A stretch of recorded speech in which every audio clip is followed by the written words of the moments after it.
ओम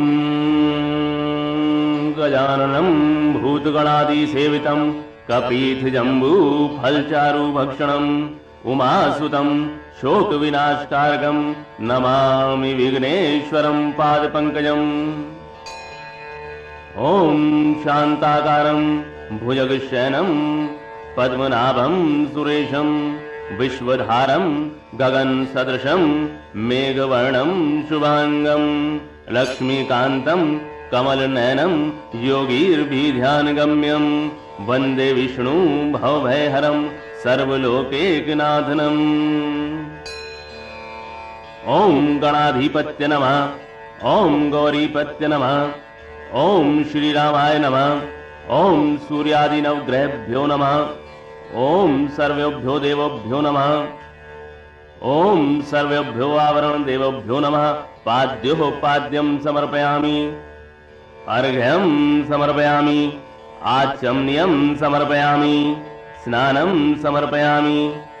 चन्दनं समर्पयामि। पुष्पं समर्पयामि। धूपं समर्पयामि। दीपं समर्पयामि। नैवेद्यं समर्पयामि। शुद्धाचमनीयं समर्पयामि। बोलो श्री सत्यनारायण भगवान की जय। सज्जनों, ऋषि व्यास जी महाराज बोले कि एक समय नैमिषारण्य तीर्थ में शौनक आदि 88,000 ऋषि पुराण वेता सूत जी से पूछने लगे, हे महर्षि, जिस व्रत अथवा तप से हमको अभिष्ट फल प्राप्त हो सके उसको हमारी सुनने की इच्छा है, आप हमसे कहने की कृपा करें। श्री सूत जी बोले, एक समय यही प्रश्न नारद जी ने लक्ष्मीपति श्री विष्णु भगवान से पूछा था। विष्णु भगवान ने देवर्षि नारद जी से जिस प्रकार कहा था उसे तुम मन लगाकर सुनो। एक समय नारद जी दूसरों की भलाई करने की इच्छा से अनेकानेक लोकों में घूमते घूमते मृत्यु लोक में आ गए।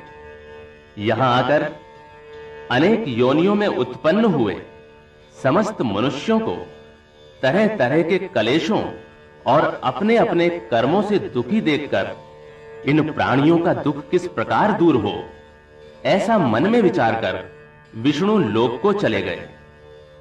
वहां श्वेतवर्ण, चतुर्भुज, शंख, चक्र, गदा, पद्म एवं वनमालाओं से सुशोभित देवादिदेव श्री विष्णु भगवान को देखकर नारद जी उनकी स्तुति करने लगे। विष्णु भगवान ऐसी स्तुति सुनकर नारद जी से बोले, हे नारद, तुम्हारे आने का क्या कारण है और तुम्हारे मन में क्या है? हे मुनि, वो सब तुम मुझसे कहो, मैं उन सब का उत्तर दूंगा। नारद जी बोले, हे भगवान, मृत्यु लोक के प्राणी अनेकानेक योनियों में उत्पन्न होकर पाप कर्मों से महादुखी हो रहे हैं। अतः यदि आपकी मेरे ऊपर कृपा है तो बताइए कि उनका दुख किस प्रकार से दूर होगा। श्री भगवान ने कहा, हे पुत्र, तुमने संसार के ऊपर कृपा करने की इच्छा से बड़ी ही उत्तम बात पूछी है। जिस उपाय से प्राणी मोह माया से मुक्त हो जाते हैं उसे तुम ध्यान से सुनो। स्वर्ग एवं मृत्यु लोक में पुण्य प्रदान करने वाला एक परम दुर्लभ व्रत है। तुम्हारे स्नेह से मैं उस व्रत को कहता हूं। श्री सत्यनारायण के व्रत को भली भांति विधि पूर्वक करने से प्राणी शीघ्र ही सुख भोग कर परलोक में मोक्ष को प्राप्त होता है।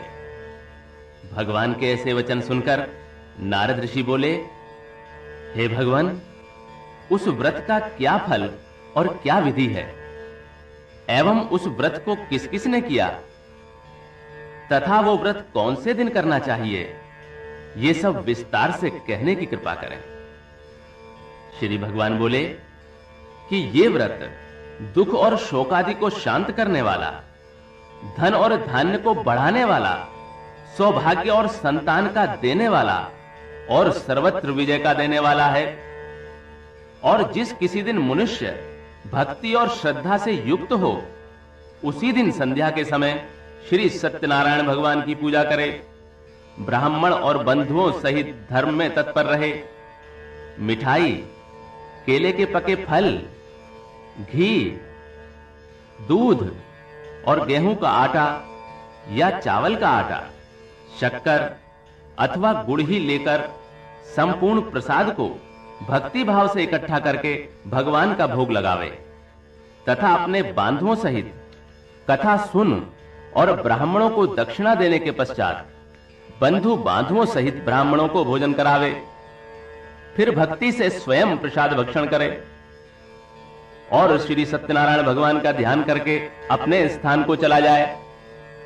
इस व्रत का आचरण करने से निश्चय ही मनुष्य की समस्त इच्छाएं पूर्ण हो जाती हैं। विशेष करके कलयुग में पृथ्वी पर यही एक छोटा उपाय है। इति श्री स्कंद पुराणे रेवाखंडे सत्यनारायण व्रत कथायाम प्रथमो अध्याय संपूर्णम्।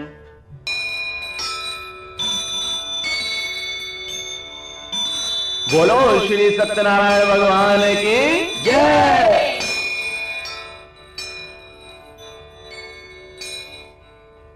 सूत जी बोले, हे ब्राह्मणों, इसके बाद जिसने इस व्रत को किया उस कथा को कहता हूं। काशीपुरी नामक सुंदर नगरी में एक अत्यंत निर्धन शतानंद नामक ब्राह्मण रहता था। वो ब्राह्मण भूख और प्यास से दुखी हो नित्य ही पृथ्वी के ऊपर विचरता था। ब्राह्मणों से अधिक स्नेह करने वाले भगवान उस ब्राह्मण को दुखी देखकर स्वयं वृद्ध ब्राह्मण का रूप धरकर अति आदर पूर्वक उससे पूछने लगे, हे ब्राह्मण, तुम पृथ्वी पर अत्यंत दुखी हो नित्य क्यों फिरते हो? हे विप्रवर, वो समस्त कारण मेरी सुनने की इच्छा है। ब्राह्मण बोला, मैं अत्यंत निर्धन ब्राह्मण हूं, भिक्षा के लिए इस धरती पर घूम रहा हूं। हे प्रभु, यदि मेरी इस निर्धनता को दूर करने का कोई उपाय आप जानते हो तो कृपा कर मुझसे कहो। वृद्ध वेशधारी ब्राह्मण बोला कि भगवान श्री सत्यनारायण इच्छित मनोरथों के सिद्ध करने वाले हैं। हे ब्राह्मण, तुम उन्हीं का पूजन और व्रत करो। जिस उत्तम व्रत के करने से मनुष्य समस्त दुखों से मुक्त हो जाते हैं, उस संपूर्ण व्रत की विधि विधान पूर्वक बतलाकर वेशधारी ब्राह्मण श्री सत्यनारायण भगवान वहीं अंतर ध्यान हो गए।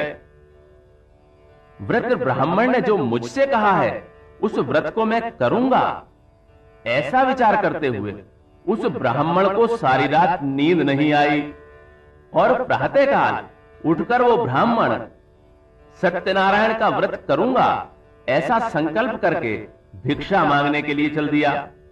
उस दिन शतानंद को बहुत से धन की प्राप्ति हो गई और उसने उस धन से बंधु बांधुओं सहित श्री सत्यनारायण का व्रत किया। इस व्रत के प्रभाव से वो समस्त दुखों से मुक्त होकर संपूर्ण संपत्तियों से संपन्न हो गया। उसी समय से वो हर महीने व्रत करने लगा। इस प्रकार श्री सत्यनारायण के इस उत्तम व्रत को करके वो ब्राह्मणों में सर्वश्रेष्ठ विप्र शतानंद समस्त पापों से मुक्त होकर मोक्ष को प्राप्त हुआ। श्री सत्यनारायण के इस व्रत को पृथ्वी पर जब भी कोई करता है, उसी समय उस मनुष्य के अनेक दुख नाश हो जाते हैं। इस प्रकार यह वृतांत श्री नारायण ने नारद जी से कहा, हे ब्राह्मणों, मैंने ये व्रत तुम्हें कह सुनाया, अब और क्या वर्णन करूं? ये सुनकर ऋषि बोले, उस विप्र से सुनकर है मुनि, इस व्रत को पृथ्वी पर किसने किया वो सब हमारी सुनने की इच्छा है। श्री सूत जी ने कहा, फिर जिसने इस व्रत को भूमि पर किया था, सब लोग उसकी कथा सुनो। एक दिन वही शतानंद ब्राह्मण अपनी शक्ति के अनुसार अपने बंधु बांधुओं सहित व्रत करने को तैयार हुआ। इतने ही में एक लकड़हारा लकड़ी लेकर वहां उपस्थित हुआ। लकड़ियों को बाहर रखकर लकड़हारा विप्र के घर में गया। भूख से पीड़ित होने पर भी उसने विप्र शतानंद को वहीं व्रत करते देखा। विप्र को प्रणाम करने के पश्चात वो वहीं बैठकर भगवान का भजन और कीर्तन सुनने लगा। कीर्तन के पश्चात लकड़हारा शतानंद से बोला, हे विप्र, आप ये क्या कर रहे हैं और इसके करने से किस फल की प्राप्ति होती है? श्रीमन, वो सब विस्तार से मुझसे कहो। विप्र शतानंद बोला कि ये श्री सत्यनारायण भगवान का व्रत समस्त इच्छित कामनाओं का देने वाला है। इसी के प्रभाव से मेरे यहां सब धन धान्य की वृद्धि हुई है। शतानंद से इस व्रत को सुनकर वो लकड़हारा बहुत प्रसन्न हुआ और भगवान के प्रसाद का भक्षण कर नगर को चला गया। तब लकड़हारा मन में ऐसा विचार करने लगा कि आज गांव में लकड़ियों को बेचने से जो धन प्राप्त होगा उसी से श्री सत्यनारायण भगवान का उत्तम व्रत करूंगा। ऐसा विचार करके और लकड़ियों को सिर पर रखकर वो एक ऐसे सुंदर नगर में गया जहां अत्यंत धनी लोग रहते थे। उस दिन उसे लकड़ियों का दुगना मूल्य प्राप्त हुआ। तब लकड़हारा प्रसन्न होकर केले की पकी फलियां, शक्कर, घी, दूध और गेहूं का आटा सबको सवाया इकट्ठा करके अपने घर को गया। फिर बंधुओं के साथ विधि पूर्वक उसने व्रत को किया। इस व्रत के प्रभाव से वो लकड़हारा धन और पुत्र से संपन्न होकर इस लोक में सुख भोग कर अंत में वैकुंठ को प्राप्त हुआ। इति श्री स्कंद पुराणे रेवाखंडे सत्यनारायण व्रत कथायाम द्वितीयो अध्याय संपूर्णम। बोलो श्री सत्यनारायण भगवान की जय।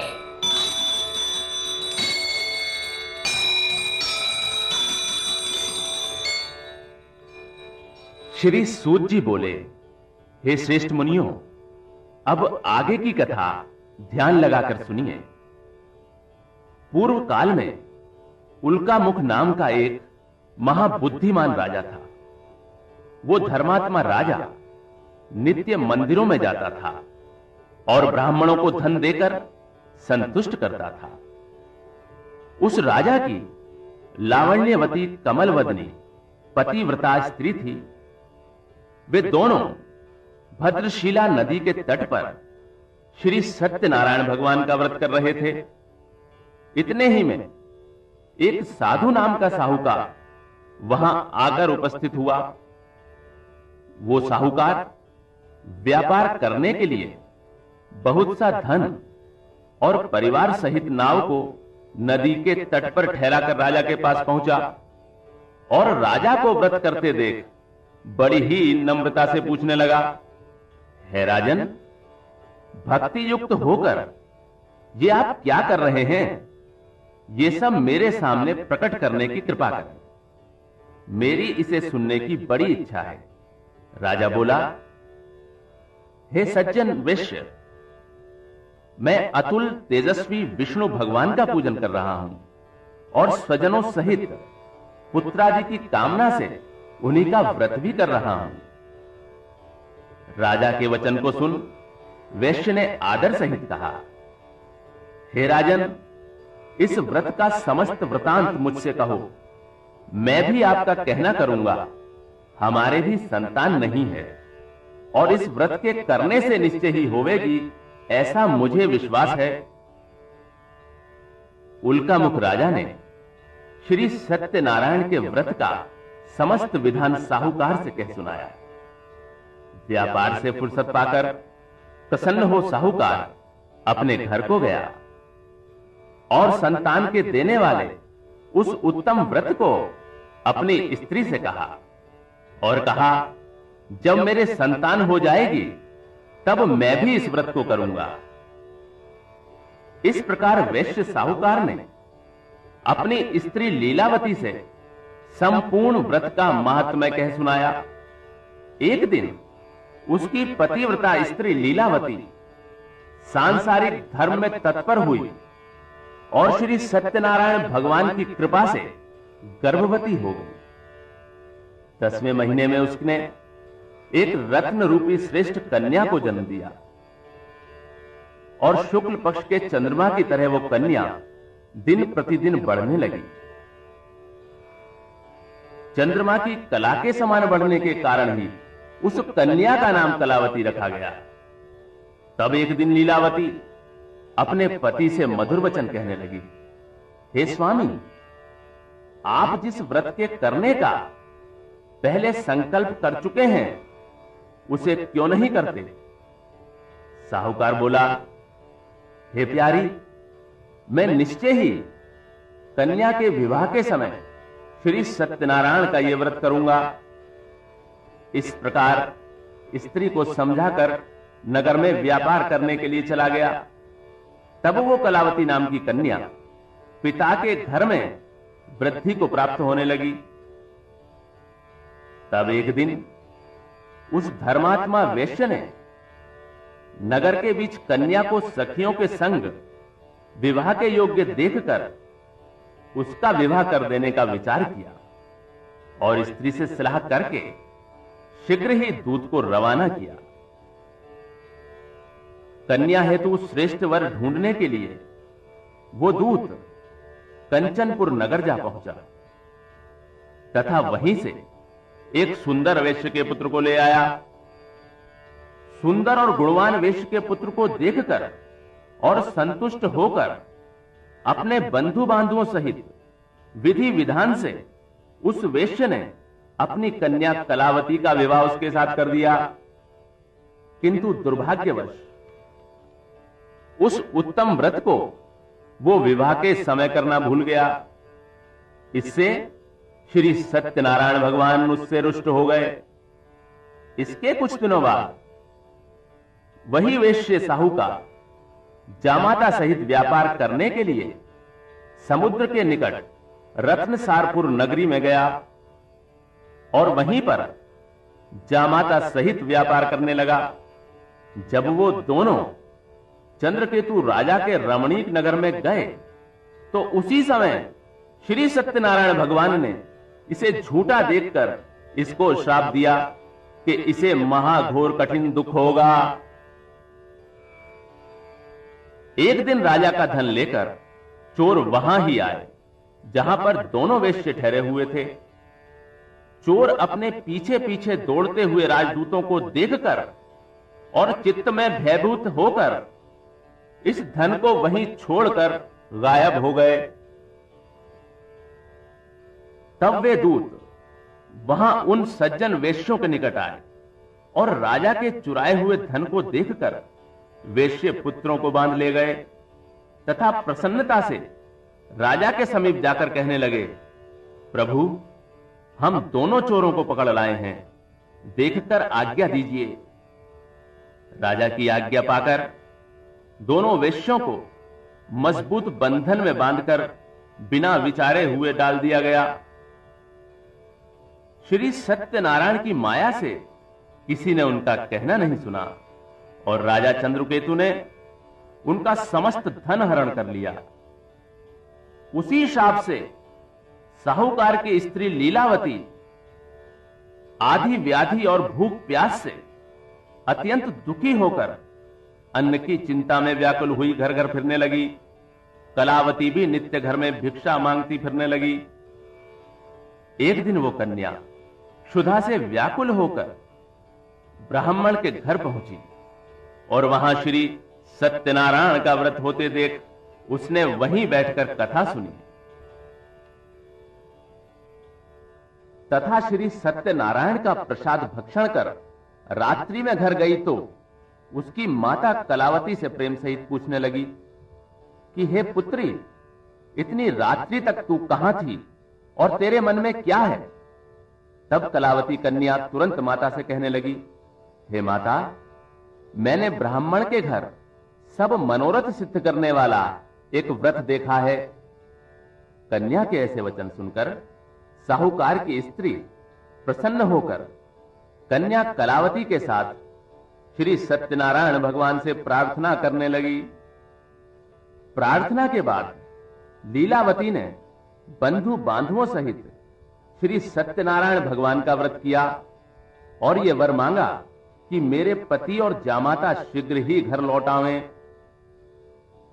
इस व्रत के करने से सत्यनारायण भगवान फिर संतुष्ट हो गए और श्री सत्यनारायण भगवान ने चंद्रकेतु राजा को स्वप्न में दर्शन दिए और कहा, हे राजन, बंदी गृह में उपस्थित दोनों वेश्यों को भोर होते ही छोड़ दो और जो कुछ तुमने उनका धन लिया है वो भी तुरंत इन्हें दे दो, नहीं तो मैं राज्य, धन और पुत्र सहित तेरा नाश कर डालूंगा।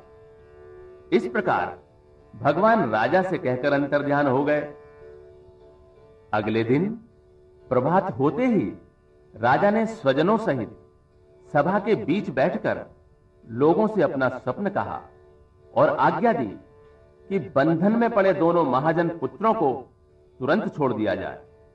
राजा के ऐसे वचन सुनकर राजपुरुष दोनों वेश्यों को बंधन से मुक्त कर नम्रता पूर्वक राजा के आगे लाकर कहने लगे, राजन, हम दोनों वेश्य पुत्रों को कठोर बंधन से मुक्त करके ले आए हैं। तब दोनों ने राजा को प्रणाम करके पहला वृतांत स्मरण करने लगे और भय से व्याकुल हो कुछ भी ना बोल सके। तब राजा ही वेश्य पुत्रों से आदर पूर्वक कहने लगा, भाग्य से तुमको महादुख प्राप्त हुआ, अब तुम्हें कुछ भय नहीं है। और उनकी बेड़ियां कटवाकर क्षौर कर्मादिक करवाया। तब राजा ने वस्त्र आभूषण देकर उनको वचनों से अच्छी तरह संतुष्ट किया और जो कुछ उनका धन लिया था उसको दुगना करके उनको दिया और कहा, हे महाजनों, आप अपने अपने घर को जाओ। राजा को प्रणाम करके वे दोनों महावेश्य अपने घर को चल दिए। इति श्री स्कंद पुराणे रेवाखंडे सत्यनारायण व्रत कथायाम तृतीयो अध्यायः संपूर्णम्। बोलो श्री सत्यनारायण भगवान की जय।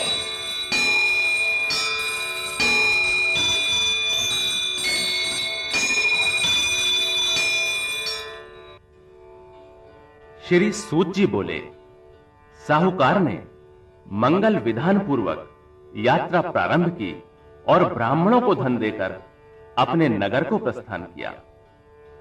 कुछ दूर पहुंचने पर दंडी वेशधारी सत्यनारायण प्रभु ने उस साहूकार से आकर पूछा कि हे साहूकार, तेरी नाव में क्या भरा है? तब मदोन्मत्त साहूकार हंसते हुए बोला, मेरी नाव में तो लता पत्रादि अर्थात घास फूस ही भरी है। उसके ऐसे कठोर वचन सुनकर भगवान बोले, तेरा वचन सत्य हो और जैसा कहता है वैसा ही हो। ऐसा कहकर दंडी रूपधारी भगवान तुरंत उसके पास से चले गए और कुछ दूर जाकर समुद्र के किनारे पेड़ के नीचे बैठ गए। दंडी वेशधारी भगवान के चले जाने पर साहूकार संध्या आदि क्रिया करके आया और नाव को ऊंची उठी देख अत्यंत विस्मय करने लगा। लता और पत्ते देख वो मूर्छित होकर वहीं गिर पड़ा और जब उसे चेत हुआ तब अत्यंत चिंता करने लगा। तब उसके जामाते ने कहा, आप शोक आदि क्यों करते हो? दंडी ने आपको श्राप दिया है, इससे उन्हीं की शरण में चलने से मनोरथ सिद्ध होगा। साहूकार जामाता की ऐसी बात सुनकर तुरंत ही दंडी भगवान के निकट आया और दंडी भगवान को देख भक्ति भाव से चरणों में गिरकर आदर सहित कहने लगा, आपके सम्मुख असत्य कहकर जो अपराध मैंने किया है सो उसे है प्रभु क्षमा करो। इस तरह बारंबार प्रणाम करके वो शोकाकुल होने लगा। उसको विलाप करते देखकर दंडी स्वामी ने कहा, मेरी पूजा से विमुख साहूकार, रो मत, मेरी बात सुन। मेरी अवहेलना से ही तुझे बारंबार दुख प्राप्त हुआ है। भगवान के ये वचन सुनकर वो साहूकार भगवान की स्तुति करने लगा। साहूकार के ऐसे भक्ति युक्त वचन सुन श्री सत्यनारायण भगवान प्रसन्न हो गए और मनोवांछित वरदान देकर भगवान तत्काल वहीं अंतर्ध्यान हो गए। साहूकार ज्यों ही नाव के निकट पहुंचा और उसने धन से भरपूर उसको देखा तो सोचने लगा, श्री सत्यनारायण जी की कृपा से भी मेरा मनोरथ सिद्ध हुआ है। फिर वो अपने साथियों एवं संगियों सहित श्री सत्यनारायण जी का पूजन कर अपने नगर रत्नपुरी की ओर चला। नगर के निकट पहुंचकर साहूकार ने दूत को अपने घर भेजा। वो दूत नगर में जाकर साहूकार की स्त्री के सम्मुख हाथ जोड़कर नमस्कार कर कहने लगा, सेठ जी जामाता और बांधव सहित बहुत सा धन लेकर नगर के निकट आ गए हैं। दूत के मुख से ऐसे वचन सुनकर साहूकार की स्त्री अत्यंत प्रसन्न हुई और सत्यनारायण की पूजा से निवृत्त हो अपनी कन्या से बोली, हे पुत्री, मैं स्वामी के दर्शन को जा रही हूं और तू भी कार्य पूर्ण करके शीघ्र आ जाना। माता के ऐसे वचन सुनकर व्रत की समाप्ति के बाद और प्रसाद को त्याग कर कलावती भी पति के दर्शन करने को चली गई। इस प्रकार प्रसाद की अवज्ञा के कारण श्री सत्यनारायण भगवान रुष्ट हो गए तथा उन्होंने कलावती के पति को नाव सहित डुबो दिया। तब कलावती अपने पति को ना देखकर महाशोक से रुदन करती हुई भूमि के ऊपर गिर पड़ी। इस तरह डूबी हुई नाव और कन्या को महादुखी देखकर साहूकार अत्यंत भयभीत होकर कहने लगा, ना जाने कौन से देवता के प्रकोप से नाव हरण हो गई है। या तो नाव को सत्यनारायण ने हर लिया या मैं ही सत्यनारायण की महामाया से भूल रहा हूं। मैं धन और वैभव के अनुसार सत्यनारायण की पूजा करूंगा, ऐसा कहकर वो बारंबार पृथ्वी के ऊपर दंड के समान गिरकर सत्यनारायण को प्रणाम करने लगा। तब दीन जनों के पालन करने वाले श्री सत्यनारायण भगवान प्रसन्न हो गए और आकाशवाणी हुई, हे साहूकार, तेरी कन्या मेरे प्रसाद का परित्याग कर अपने पति को देखने चली आई। इसी से तेरी कन्या का पति अदृश्य हो गया है। यदि वो घर जाकर प्रसाद का भक्षण कर फिर लौट कर आए तो तेरी कन्या को पति प्राप्त हो जाएगा, इसमें संदेह नहीं है। कन्या आकाश से ऐसे वचन सुनकर तुरंत घर जाकर प्रसाद भक्षण करके फिर जब लौट कर आई तो उसने अपने पति को कुशल देखा। इस पर कलावती कन्या अपने पिता से बोली, हे पिताजी, अब घर को चलो, विलंब क्यों करते हो।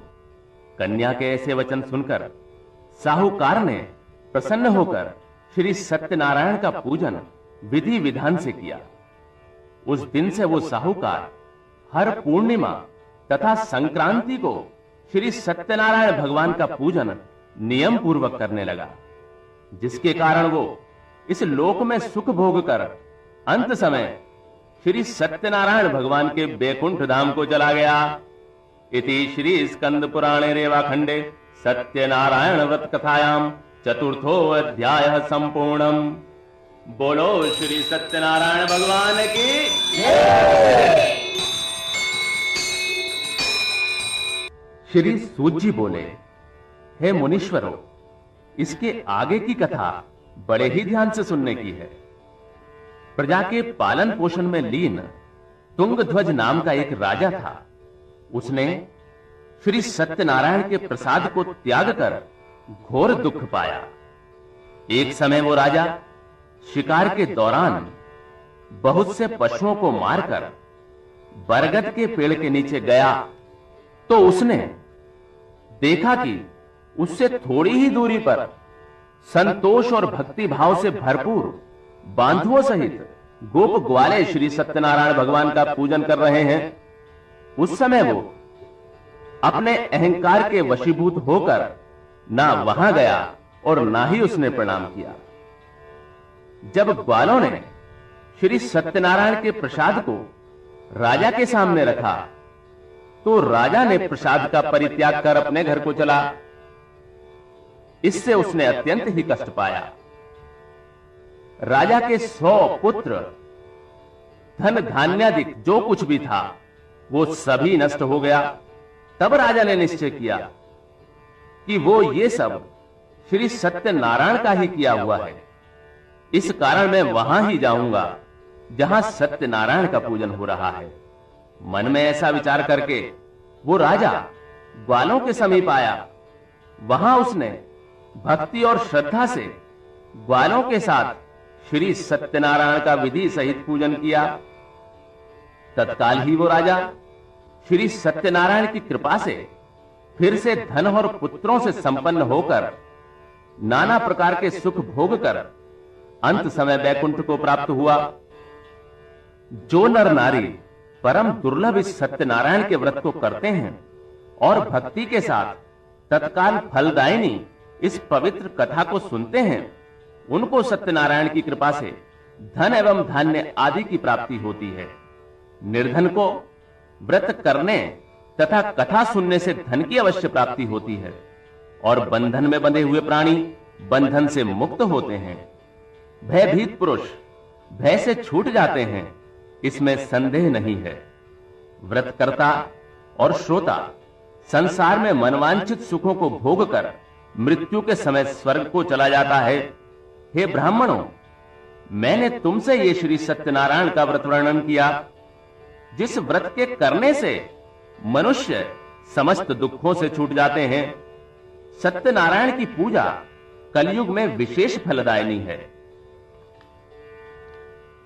हे मुनीश्वरों, इस जन्म के पहले मानव देह को पाकर जिन्होंने सत्यनारायण का व्रत किया है, उनके दूसरे जन्मों की कथा कहता हूं। काशी नगरी का शतानंद अपने दूसरे जन्म में परम बुद्धिमान सुदामा नाम का ब्राह्मण होकर श्री कृष्ण भगवान का दर्शन कर मोक्ष को प्राप्त हुआ। लकड़हारा जो भील था, वो केवट होकर श्री रामचंद्र जी की सेवा कर मोक्ष को प्राप्त हुआ। उल्का मुख महाराज दशरथ नाम के राजा होकर श्री रंगनाथ जी की पूजा कर बैकुंठ को गए।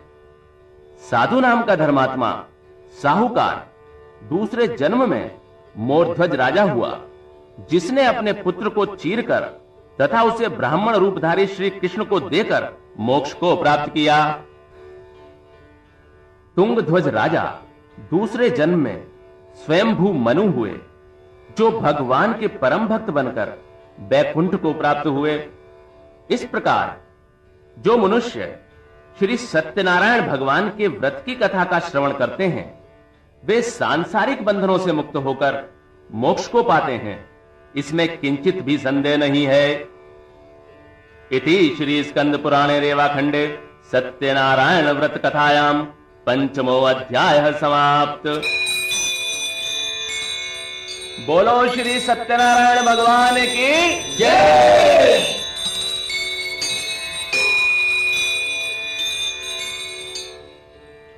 ओम अग्निर्देवता वातो देवता सूर्यो देवता चंद्रमा देवता वस्वो देवता रुद्रा देवता आदित्यो देवता मरुतो देवता विश्वदेवः देवता बृहस्पतिर्देवतेन्द्रो देवता वरुणो देवता।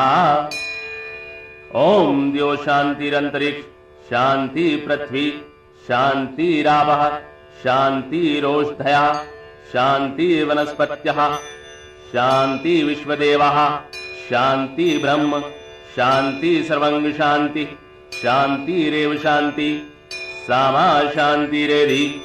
ओम शांति शांति शांति। बोलो श्री सत्यनारायण भगवान की जय। बोलो श्री सत्यनारायण भगवान की जय। बोलो श्री सत्यनारायण भगवान की जय।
शरदा धारण कीनी, शरदा धारण कीनी, जिनको काज सरो श्री जय लक्ष्मी रमणा। बाल बाल संग राजा बन में भक्ति करी, स्वामी बन में भक्ति करी, मनवांछित फल दीनो, मनवांछित फल दीनो, दीन दयालु हरे श्री जय लक्ष्मी रमणा। चरत प्रसाद सवायो कदली फल मेवा, स्वामी कदली फल मेवा। धूप दीप तुलसी से, धूप दीप तुलसी से, राजी सत्यदेवा श्री जय लक्ष्मी रमणा। श्री सत्यनारायण की आरती जो कोई जन गावे, स्वामी जो कोई जन गावे, तन मन सुख संपत्ति, तन मन सुख संपत्ति, मन वांछित फल पावे श्री जय लक्ष्मी रमणा। जय लक्ष्मी रमणा, श्री जय लक्ष्मी रमणा। सत्यनारायण स्वामी, सत्यनारायण स्वामी, जनता तक हरणा श्री जय लक्ष्मी रमणा। जय लक्ष्मी रमणा, श्री जय लक्ष्मी रमणा। सत्यनारायण स्वामी, सत्यनारायण स्वामी, जनता तक हरणा श्री जय लक्ष्मी रमणा। जय लक्ष्मी रमणा, श्री जय लक्ष्मी रमणा। सत्यनारायण स्वामी, सत्यनारायण स्वामी, जनता तक हरणा श्री जय लक्ष्मी